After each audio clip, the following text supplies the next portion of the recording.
إذا كنت مهتما بتفاصيل مباراة المنتخب المغربي ضد منتخب ليبيا برسم نصف نهائي كأس العرب لكرة القدم داخل الصالات، الموعد والتوقيت والقنوات الناقلة لهذه المباراة، فأنت في المكان المناسب. تابع الفيديو إلى النهاية.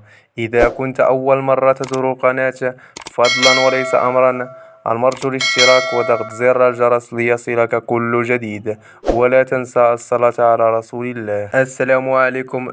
وسيلاقي المنتخب المغربي منتخب ليبيا في دور نصف نهائي كأس العرب للفوتسال، وذلك يوم الأربعاء الموافق 14 يونيو 2023 على صالة وزارة الرياضة بمدينة جدة. وستنطلق صافرة هذه المباراة على الساعة 2:30 توقيت المغرب الجزائر تونس، وعلى الساعة 3:30 توقيت مصر، وعلى الساعة 4:30 توقيت السعودية العراق اليمن. وسيتم بث هذه المباراة على قناة السعودية الرياضية الأولى إن شاء الله.